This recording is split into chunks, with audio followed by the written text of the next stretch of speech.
getting people on the phone right now is harder than ever. Pickup rates are low. Consumer trust is at an all-time low with us right now. Scams are at an all-time high, right? And so if somebody doesn't know your number and you call them, they're just like, decline, and then they'll wait to see if you text or if there's a good reason to call you back, yeah? I do the same shit, so I can't expect that consumers are going to treat us any different, right?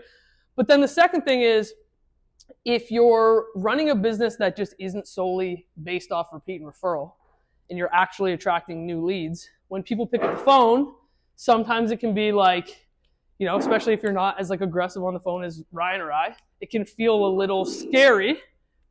Cody, aggressive, yeah. So, but a lot of people are like, they feel a little bit uncomfortable around it, and because of a couple things. One, a lot of leads will give you like not so sexy signals, either directly or indirectly. So directly meaning they just tell you, F you, and they hang up the phone.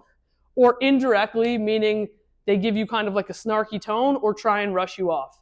And when both of those things happen, it makes you not want to do the work, which is totally fair because you're like, I feel like I'm putting in work and I'm just getting hung up on all the time, yeah? Okay, the thing is, we work in real estate, right? And so we need to have warm, productive conversations every day.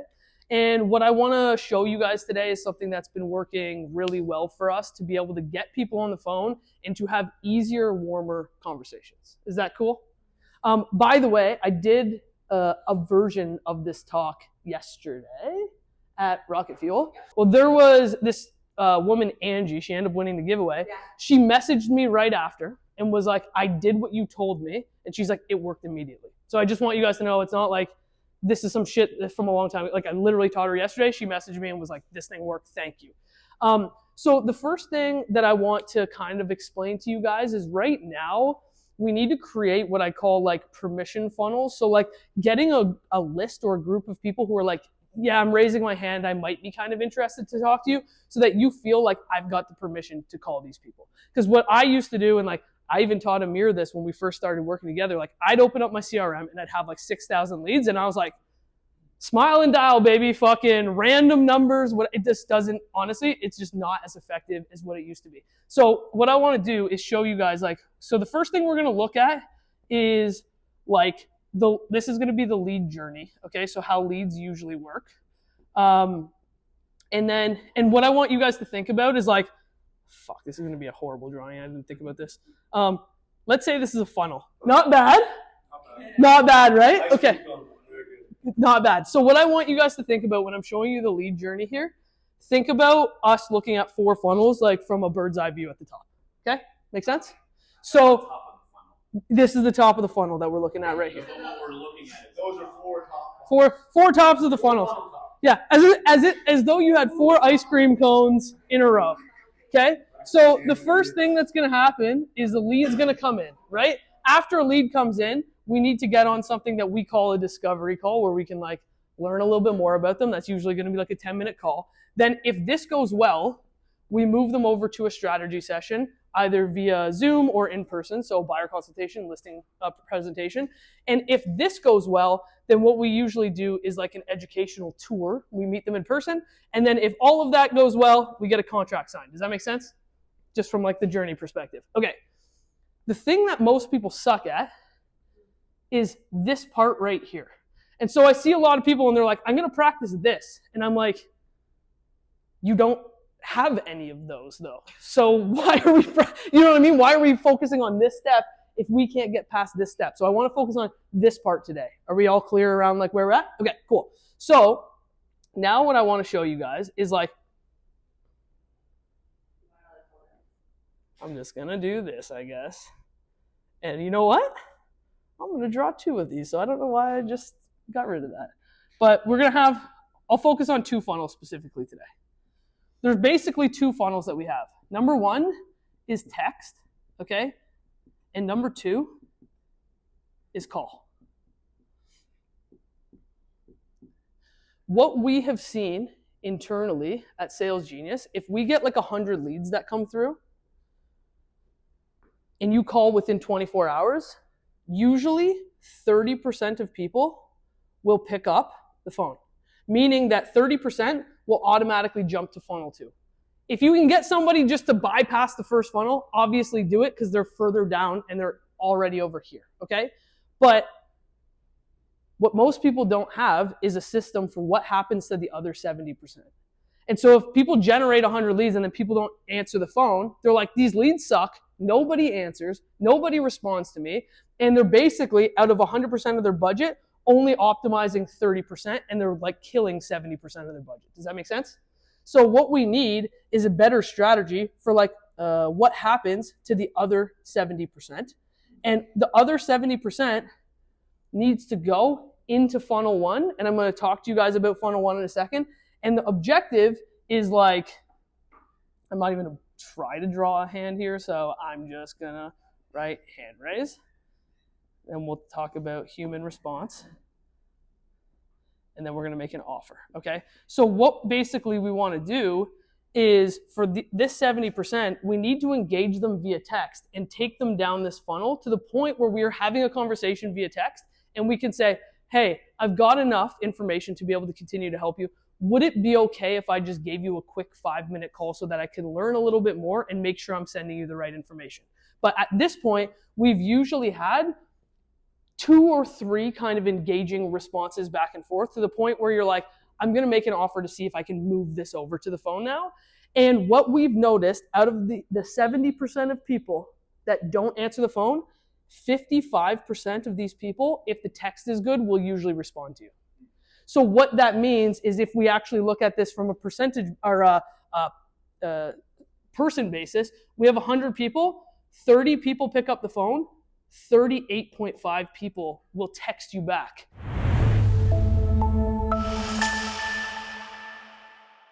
Meaning, just knowing how to do this without changing anything else could double your conversion rate just off of that. And guess what? It's easy as hell to text, and I'll tell you why. Because the reason we don't want to call people is because when you call and then they are like, F you, or they make you feel bad for calling because they're trying to rush you off the phone, you get that emotion and you get in your head and you're like, I don't want to do this anymore. The good thing about text with leads is that you just don't get that vibe. But you know, sometimes when you just like make an assumption of tone, like when my wife texts me and I know she's mad, I'm like, oh, I'm just going to pretend she's happy because she didn't say it to me that way, right? So you can take the tone however you want. So you can kind of remove the tone out of it and it just becomes an activity. It's like you kind of can like separate the emotion from it. And so if we just focus on this one part, we're in good shape. And so what I want you guys to, what I want to focus on is like this very first part here, because obviously if we don't get the first step of the text funnel right, nothing else really matters. So what is working the best for us to get people to raise their hand is actually the opposite of what we would teach you to do on the phone. So on the phone, we're going to tell you, you should ask open-ended questions, right? Who, what, where, because those questions that start with those words can't be answered with yes or no or a one-word answer. Someone usually has to like explain themselves a little bit more.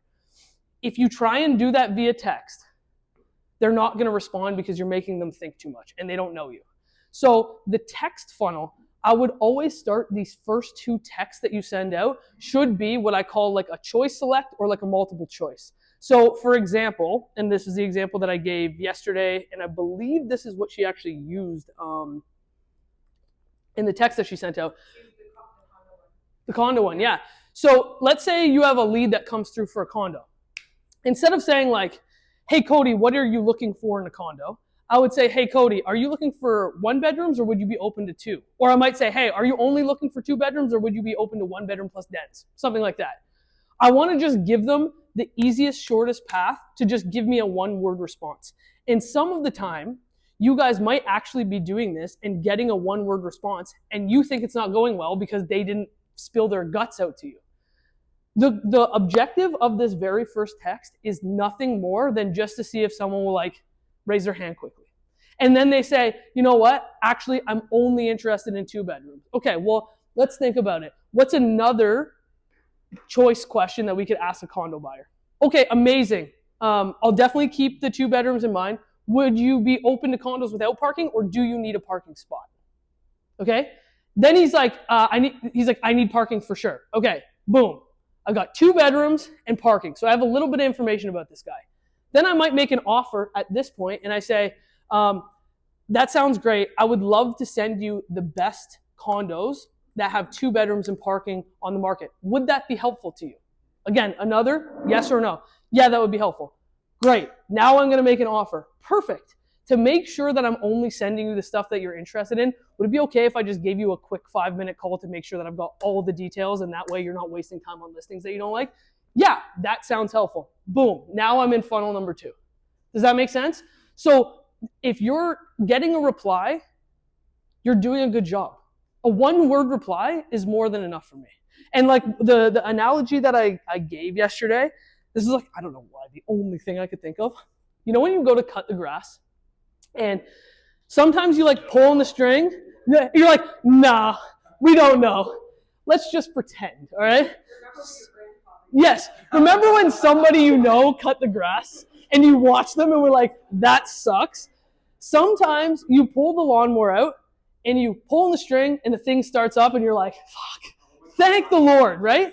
Some leads are going to just, you're going to ask the question and they're just going to spill it anyways, okay? But most leads and most lawnmowers, you got the first thing, you pull and it's like, ah, and you're like, all right, fuck, like I think it's going to work, but like I might have to do 2 or 3 of these pulls. And so the texts are the equivalent of like, I just want to like pull on the string and see if the lawnmower might start up, right? Sometimes you pull it and it's just dead and you're like, I don't know, the thing has no oil or no gas, I don't fucking know, but it's not going to work today, right? And so some leads will give you nothing, but the objective of this thing is just to like pull on it once and see if there's any signs of life. And the more and more you do that, the more and more times the lawnmower is going to start up for you. And you're in the conversation. And so what I want you guys to know is there's 2 important things. You can use automation to send the first text, okay? But if you don't use automation, if you use automation like GHL or something else, on iPhone, it's green if it's iPhone and blue if it's text, right? Or the other way around, sorry. It's blue if it's iPhone, it's green if it's text. If you use automation, it usually comes through green, it doesn't come through blue. And so a lot of people will just assume if it's a green text, it might be mass marketing, so I'm not going to reply to it. So I've actually noticed that if you send it via, it's iPhone to iPhone, they just assume it's a person because there's not a lot of softwares that can send. There's one, I think, is actually called Blue something. That's something that you want to take into consideration. But if you're like, I'm not fucking doing that, which is fine. You can send the first one out via automation. But what I would say for now, before doing like an AI response or anything like that, if somebody replies to this, there's gonna be one question that is raised in their mind if it's sent that way, and that is, did this person actually send this to me or is this mass marketing? Right? That's gonna be the first question that they're gonna ask. So they're not gonna give you a long ass response. They're just gonna be like yes or no because they're just seeing if it's a human or not. The second thing that you text them should be from you so that they're like, oh, this is actually a human that sent this across to me. I'm happy to continue the conversation, okay? But just in terms of getting the highest reply rate to get here, I would actually, and I'm an automation freak, but to increase your conversions, I'd actually just template it in your phone and send it out. Yeah. Yes.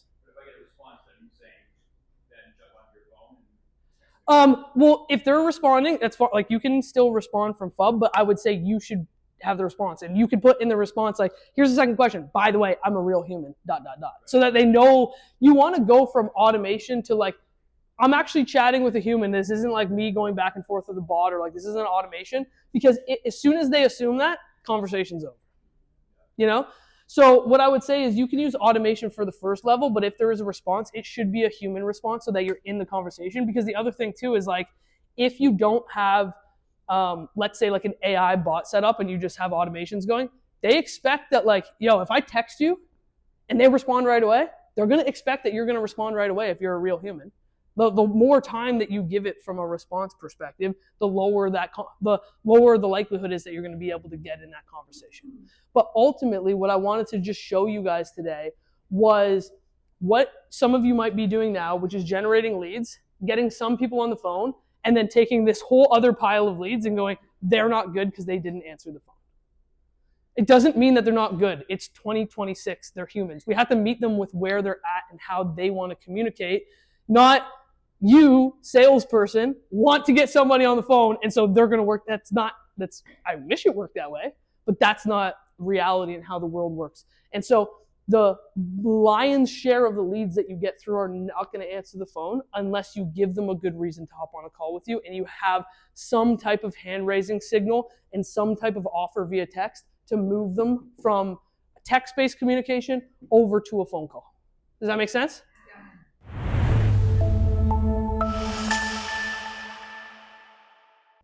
Was there anything else that I said yesterday that you... Okay, cool. I think that's it. Cool. Does anybody have any questions for Emma about first and second? Does anybody else have any other questions?